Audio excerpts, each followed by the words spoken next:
Good afternoon, or even good evening, everyone. Welcome to this last and probably the shortest panel of the conference. I would like to end this great conference with some rays of hope and to make it a happy end. But the title of our panel, New Autocratization Trends versus Democratic Renewal, I don't know, I think it will be tricky to bring the happy end to you, especially as we are meeting in the capital of a country that is not considered a democracy anymore, but rather the electoral autocracy. And as I'm representing Poland, which is the country that is still considered the electoral democracy, but it might, the hope might end this Sunday as we are expecting parliamentary elections, and the opinion polls don't bring much hope. So I really would love to hear some optimism from you to make me leave this mood of doom and gloom. So all-star panel, I hope, will be helpful to me and to us. So during this 45 minutes, more or less, we'll try to answer 3 questions. The first one will be, what is the status quo on this spectrum between autocratization and democratization, where we are? The second one will be why we are there, why autocratization is so thrilling to the people, to the voters, why do they vote for autocrats? And the third one will be democratic renewal, hopes, optimism, and maybe some advice. So now I will ask you all for really quick answers, 3 minutes maximum to each of the questions. And I will start with Gabor Kerpel-Fronius, the deputy mayor of Budapest, and also playing the devil's advocate for the beginning. I would like to ask you not only about the state of democracy, autocracy in Hungary, but also, you know, we are meeting here. We can criticize Hungary as much as we want now. At least I can. You are the vice mayor of Budapest, while you are the opposition member, and also the mayor is the opposition member. So is that really so bad?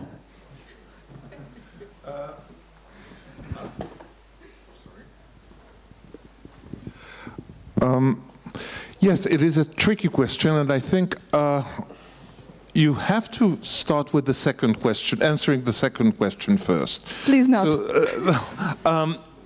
I will not embark on whether these autocracies actually deliver on their promises, but the context is set for their ascension to power, really. And I think their attractiveness is basically a result of unfulfilled promises of our democratization process. And there was this excellent expression which we used about a decade ago about democratic backslide.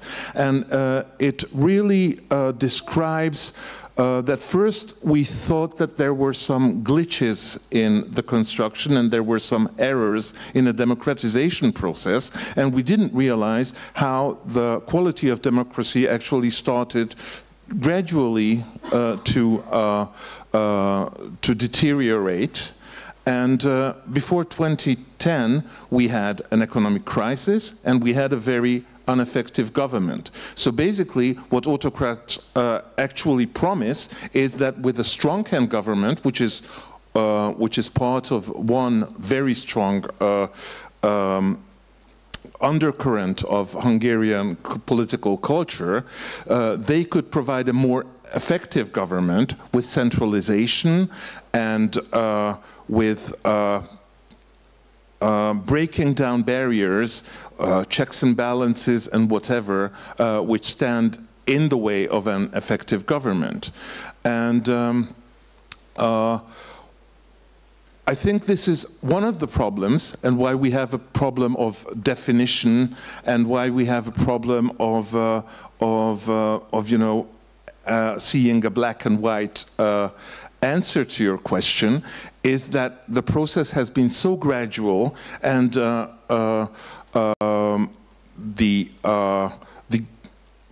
Fidesz and Orbán have been so careful in maintaining a lot of facades which belong to the among the tools of liberal democracy, that they can always point to certain institutions that still exist, and there always is some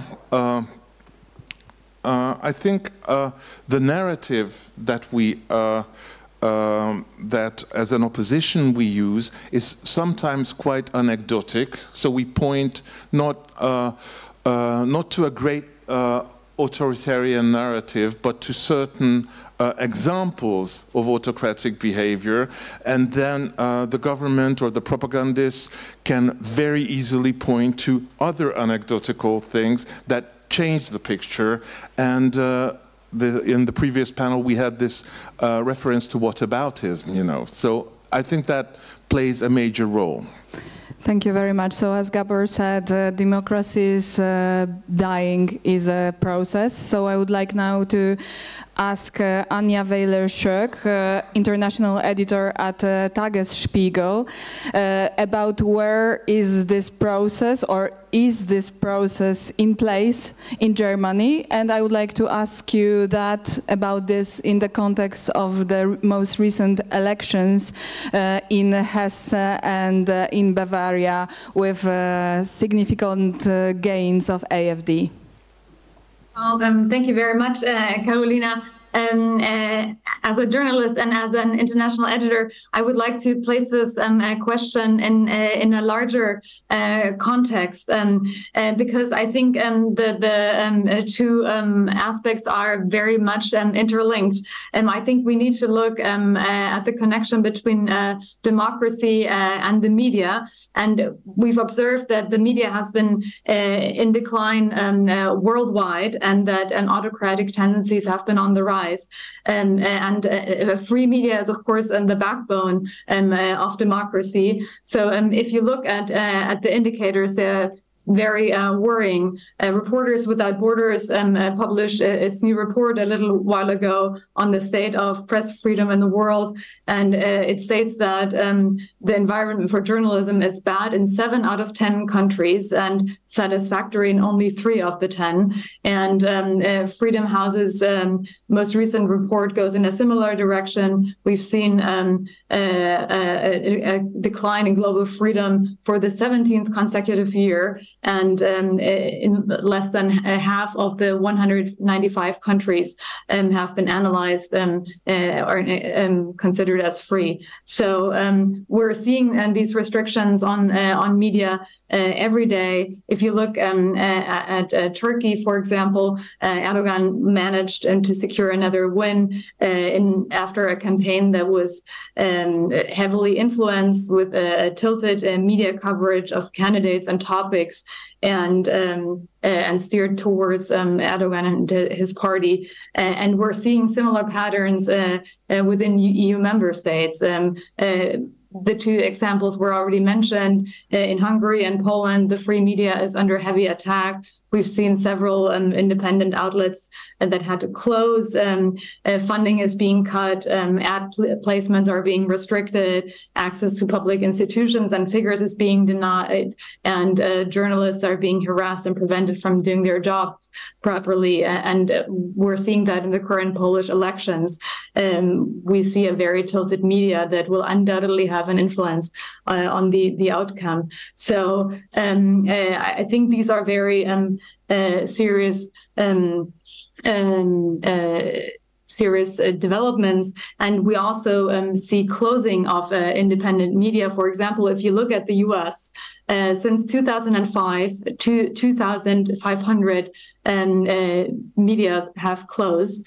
And this prevents many people from accessing independent information. It makes them a more easy prey to polarized social media, for example, and also to bad actors.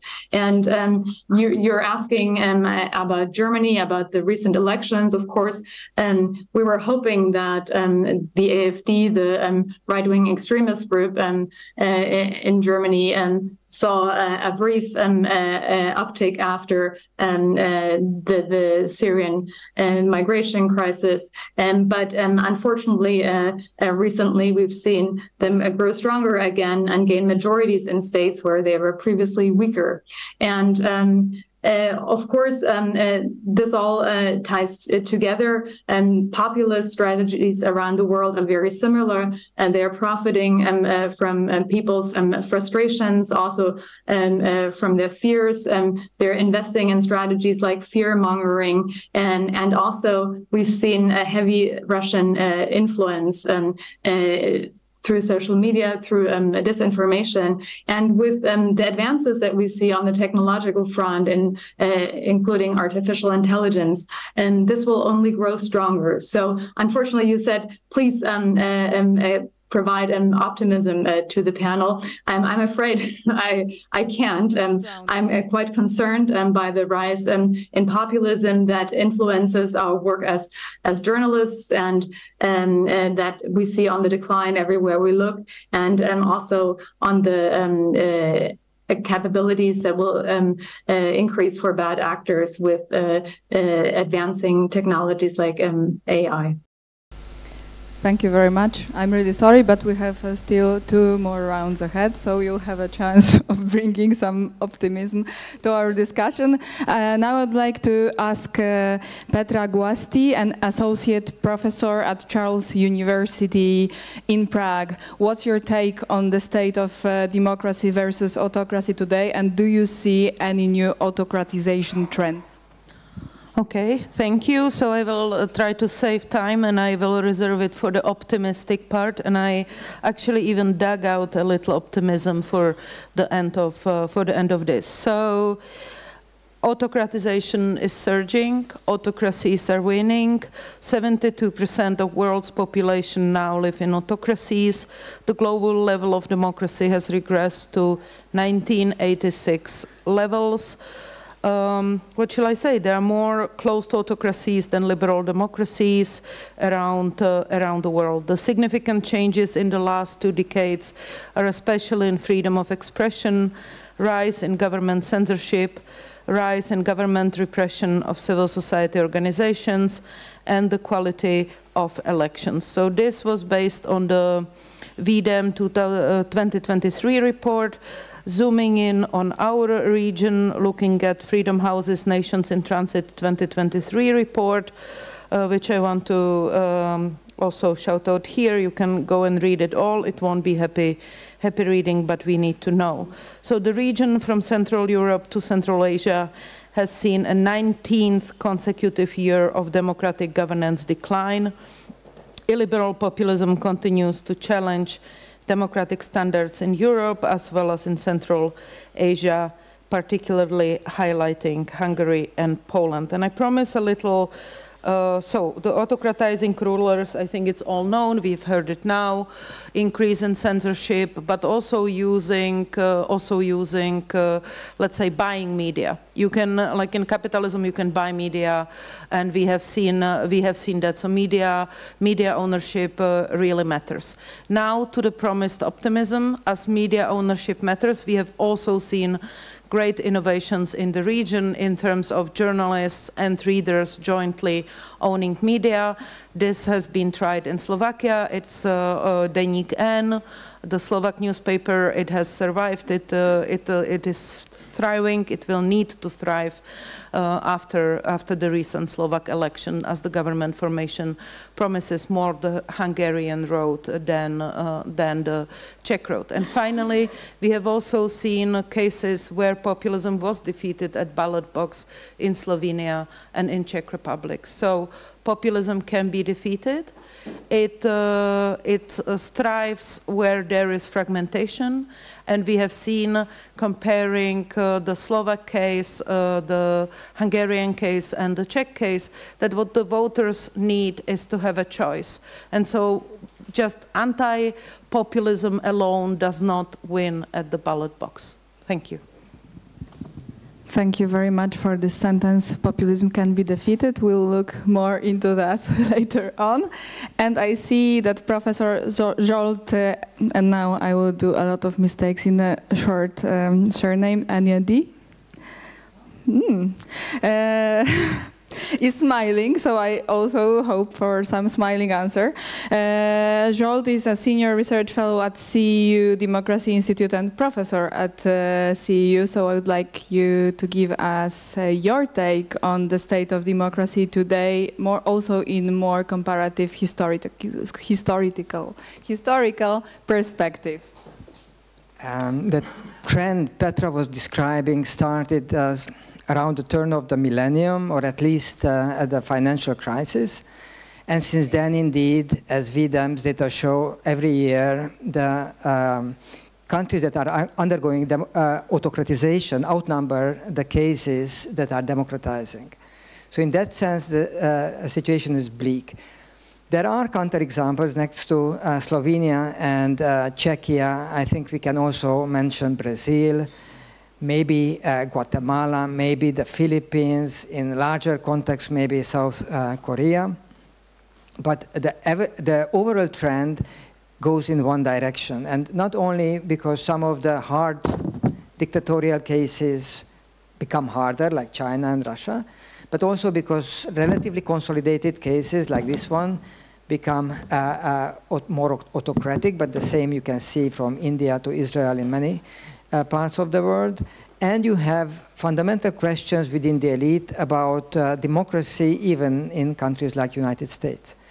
Now, trying to see a more positive aspect of the development, you need to look at the social realm as opposed to politics. Because in society, you see that in the last decades, social diversity became expressed in a less restricted form.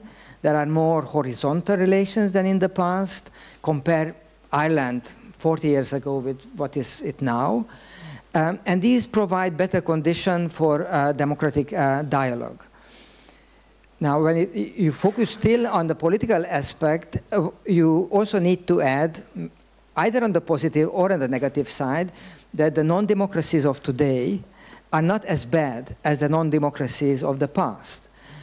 You use the term, I think, electoral autocracies, by which we typically mean that they are autocracies but they run elections. But next to that, they also allow for considerable amount of personal autonomy and pluralism. And that makes the situation better from the point of view of the citizens. On the other hand, it makes the situation worse because it's more difficult to get rid of them, because they are not as clearly opposing democratic structures as in the past. Thank you very much also for the rays of hope. Now the second round, as promised. Why are populists, why are autocrats so effective? Why? Because you, Gabor, mentioned the supply side of autocracy. So democracy doesn't deliver. What's the demand side? What is the voters' perspective? Why do they prefer autocratic politicians? Why do they prefer polarization, or why do they vote for people who incite violence and polarization?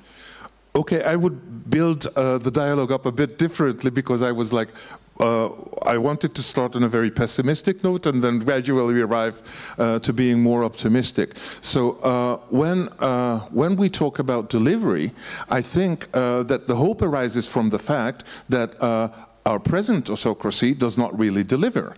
So it promised a more effective government, and we see that all the services that it has centralized, from education to healthcare to everything, is really worsening. And I agree with Zsolt that providing citizens with a great deal of autonomy actually makes them feel more secure, and I think protection is basically the buzzword of this present government. They will protect Hungarian values, they will protect Hungarian national interests from Brussels, from everybody else, because this is a very strong undercurrent in Hungarian cultural history, that our aloneness, that we are surrounded by enemies who want to take away our values, and I think Fidesz's narrative actually taps very well into this meta-narrative which exists for hundreds of centuries. But I think that after a certain while, people will be confronted with the fact that even though this narrative is very well built up, that we are in defense of Hungary against all our enemies, and they can blame their economic unsuccess. So first, in 2010, they began after a very ineffective government and the financial crisis, and they did actually have some results because their economic environment was much more favorable, so there was some growth, there was really an improvement in the situation of the middle class, etc., etc. Yes, they don't deliver, but they still win. Why voters vote for them? Because when they are confronted with success, the opposite of success. Narratives, maybe. Pardon? Failure, that's the word. When they're confronted with failure, their narrative provides with a very good scapegoat. So they are very good in playing the blame game. And I think that after a while, people will understand that that this narrative is leading us nowhere, because they will, after a certain time, have to understand, and I think this is where the question of local governments and municipalities come in, that there might be a different political culture that is engaging in dialogue with a lot of people who you have business with on the local level, and then you can show a different kind of approach. And I think that is something that we can build on, and it will not be a very short process, because and we will come to that in the third. Great, thank you very much. Anya, so I would like to ask you why voters vote for people who bring in autocratic tendencies and reforms, and are the media part of the challenge? Yeah, well, I think what we're observing is that the populist forces really know their marketing. So they've understood how to use social media and other publication channels to transport their messages and to fearmonger and to use insecurities and frustrations that people have built up. And you just mentioned they don't deliver. Indeed, for example, if we look at the U.S., President Trump, before he became president, he was on a campaign trail in Indiana and said, "We will reopen the steel mills." Of course, this never happened. It was completely unfathomable. But still, people in Indiana heavily voted for him twice. So we see that populists play on the narrative, social decline, for example, and don't deliver, but they still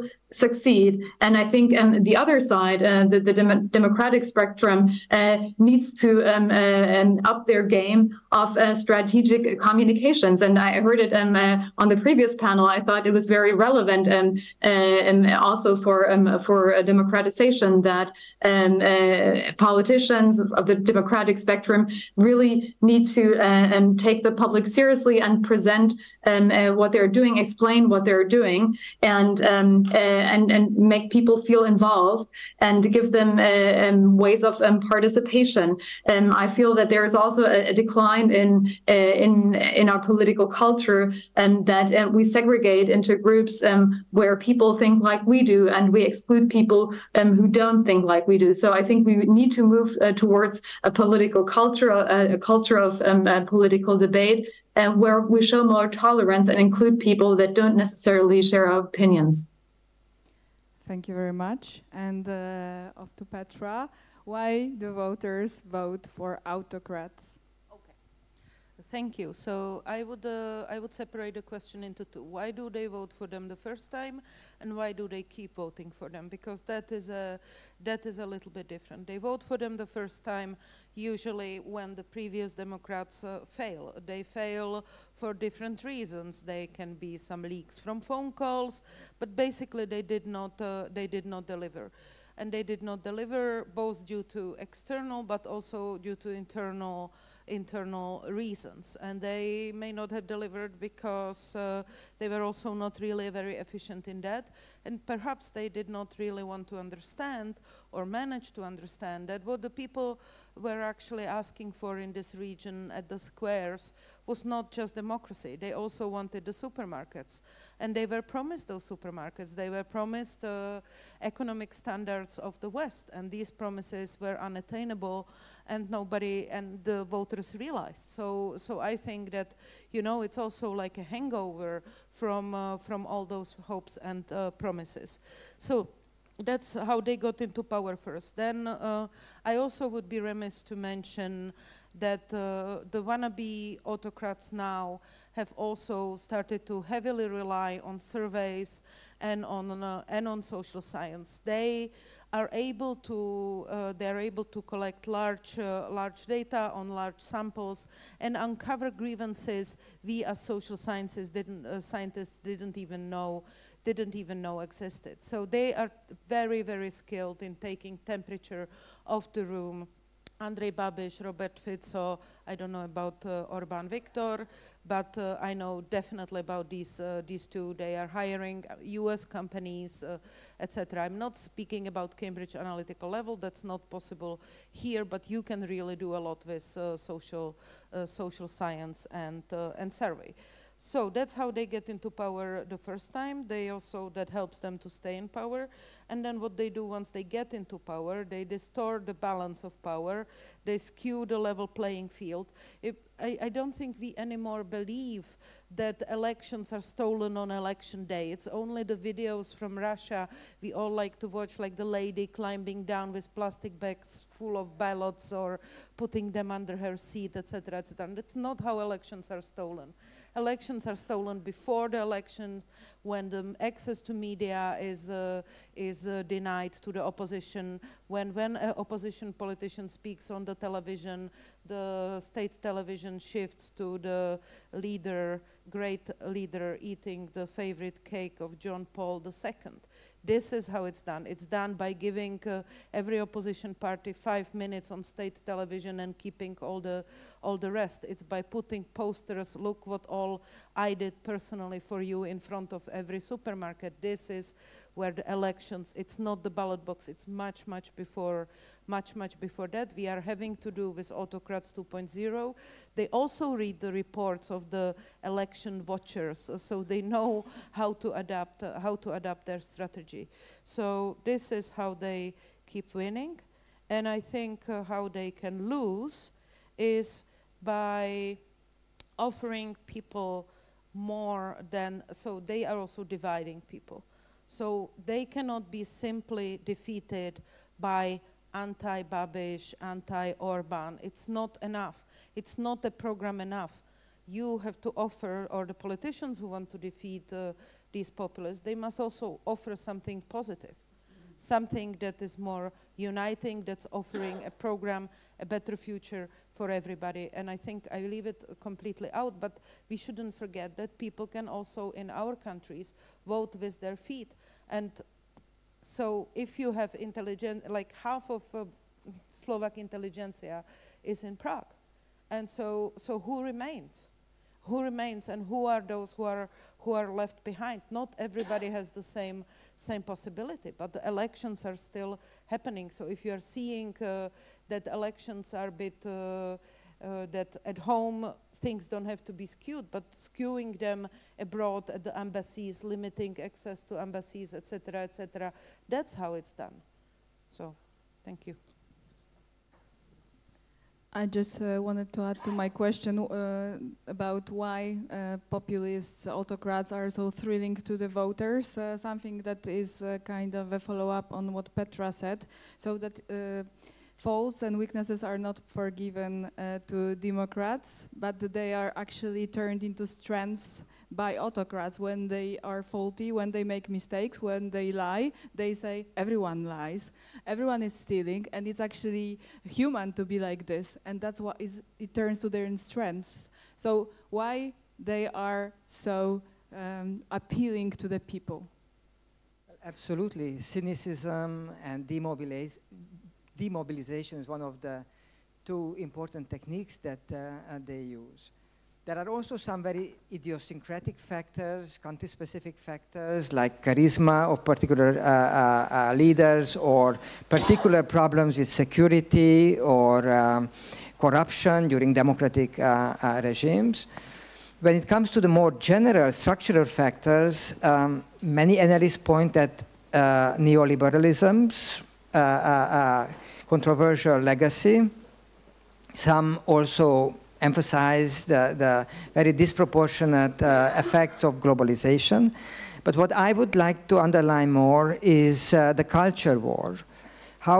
It's really interesting to see how even autocratic forces that have a leftist background, like now Fico in Slovakia, jump on the bandwagon of culture wars. And they can do that, and they have to do that, partly because the changes that I described earlier have been really too fast for many people. So just imagine that, I don't know, an institution like same-sex marriage hasn't existed in the 20th century. And now we are in 23, and we have 30 countries that have it, and not only the West, but also, you know, from Estonia to Mexico, or from Slovenia to Ecuador, all over the world. And there are many arch-conservative people for whom this is too much. And the politicians who represent them have to be treated as representatives of certain values. So there is a kind of democratic linkage there, coming back to what Petra said about opinion polls and you know, this sophisticated measurement of public opinion. This also helps these leaders to stay representative. And it also means that what Gabor was speaking about, this fear of Hungarians that our national traditions will be kind of taken away from us and we lose our identity, is a very general story. You see it all over the world. And of course, once these people are in power, then they start to reshuffle the institutional framework exactly in the way like it was described, both not only the media, but in general the state, making the state basically being their weapon. And once you are against the illiberals, you are also against the state, and you are also against some illiberals who are in opposition. So the front on which you have to find as someone who tries to re-democratize your country is a huge front. Thank you very much. So, Gabor, you are a politician, so you must have some optimism. So, what are the chances? Where do you see the chances for democratic renewal in Hungary? Well, I am optimistic, and where I draw my optimism from is that there are certain cases. I think this whole construction is based on mistrust. So, and that probably is one of the things that remained well, I was born in the middle of the 60s, so I was raised in the good old socialist world. And I think that the idea of suspecting everything as being only a cover-up for something very material or very vested interest, I think that is what remained with us after the transition. And disinformation and misinformation and all these kind of manipulative tendencies, I think they found a very fertile ground here. And what you can and have to do is to try to build small circles of trust. And yes, the state is weaponized. Yes, resources of the state are very much used for party political purposes and to maintain this autocracy. But I mean, our example as Momentum in 2019 during the European parliamentary elections was that we didn't have very much access to media, we didn't have very much access to resources. What we had to do was to go and convince 200,000 and 220,000 people on the streets, doing door-to-doors, etc. And of course in our local government election, it is much more divided, but what you have to do is to use the power that has been provided to you in local governments to set an example that things can be done differently, that things can be done successfully, you can achieve cultural change, even if your government is always trying to diminish the authority of local governments, always when it tries to diminish financial independence of municipalities. So it's not only taking away the money, it's also giving them the money not by direct tax, not by allowing the municipalities to collect taxes directly, but actually assigning certain budgetary amounts for certain tasks, which diminishes the control of the municipality over their budgets and their priorities. And what you have to do is to try to use meaningful tools to increase citizens' engagement. So whether it is participatory budgeting as a tool for development ideas, or it is community planning where there are areas which have multiple functions in very, very small locations, and you have to try to find an optimum between the different interests and different desires of locals. You have to use these tools to show people that politics is not something that is decided above their heads and that's when the optimal solution comes, but when they get involved and try to engage with other people who have different ideas, and you have to build it up from you know, basically from scratch. And you have to develop trust among people that you can do it in your own neighborhood, and then you can do it on a gradually greater level. Thank you very much. Very constructive. Anya, what's your take? How to unite us? I would say generally we need to practice and promote a strong culture of civic debate and pluralism of opinions within the democratic spectrum. And we need to counter the trend of fragmentation of society that we've been observing over the last few years. Traditional places of public debate like political parties or trade unions have been in decline, and so we need to make sure that we create other opportunities for people to be involved, to participate in the political decision-making process, and to participate in the public debate. So I think that's a very important step with very concrete opportunities. On a global level, I think we need to look at two things, and one is AI regulation. the EU is already headed in that direction. We need to create an intergovernmental panel to look at how we can work with companies to make sure that AI doesn't go completely uncontrolled and provide even more opportunities to bad actors. And the other thing is to look at social media. Platforms like Twitter have in some countries become the prime source for information for people. And so we need to discuss whether this should maybe be considered a global public good, and we could find adequate avenues for regulation as well. Thank you very much. Petra, how in your view can we stop this autocratization trend? And what we hear a lot is public mobilization, but isn't what we see online?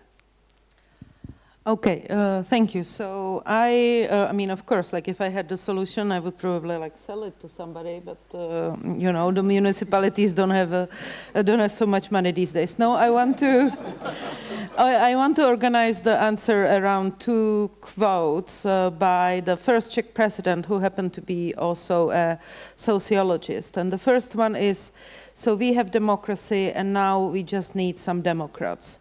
And it is a perfect quote for telling us that institutions are necessary but not satisfactory condition for having and maintaining democracy. We need democratic elites and we need democratic citizens. We need the heart and minds. You cannot go around Tocqueville, you need it. There I would remind my favorite article about Hungary is by Bela Greškovic, and actually Viktor Orbán went for it too, the civic circles. How did he return to power? I really recommend that article to everybody. It's a really very helpful lesson. So what I see, what I think, and then I will add the second quote, is each of us must endure the opinions of others. Democracy means discussion. And I would add that this discussion cannot be only among elites, it must have citizens. I would add, I agree, basically half of my job was done by the deputy mayor. It's the democratic innovation. That's the secret words. That's the secret sauce. We need much more of that. We need it on local level. We can have it on national level. Germany is now having a Bürgerrat every year at the federal level on different topics. We have seen it, actual democratic innovations, the Constitutional Convention in Ireland, tackling the most difficult questions, actually, one of which Zsolt mentioned, which is same-sex marriage. There was also one on blasphemy, and there was one on abortion. And all of these issues, it was possible to resolve it by informing citizens, by letting them deliberate, by engaging citizens and existing representative institutions. Each of these were followed, conventions or democratic innovations were followed by a referendum, where the citizens who deliberated acted as voices, telling others, look, I also didn't know what to think. I never met any gay person in my village on the coast of Ireland. But I have now listened to everybody, I have talked to people, and I think that is not a threat to me. And I think people can identify. So if we select either randomly or a representative sample of people, provide them the expertise and let them really talk and let their voices then be heard, this can resolve the hardest issue. Who would have said 10 years ago that the Catholic Ireland will have both the possibility, reproductive rights and the right to marriage for everybody? Thank you. Thank you very much. I'm growing more optimistic. And now, Zsolt, last but not least. Well, I'm probably the worst person for an upbeat ending, but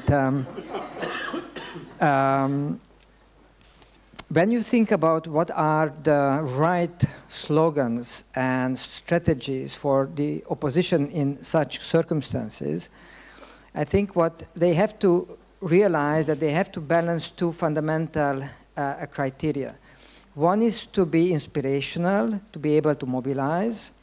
The other one is to reach out to those who have supported these autocratic parties and autocratic regimes. And it's a very difficult thing to do. Think about technocratic language. This is, in principle, open for everyone. So maybe that should be used. But then who will vote? Who will devote free time to help these parties? Rule of law. Rule of law, I think, is better. Rule of law is definitely something that reaches people on the left and on the right. But again, probably it's too abstract. So you need more tangible and probably more emotional motivation than referring to rule of law.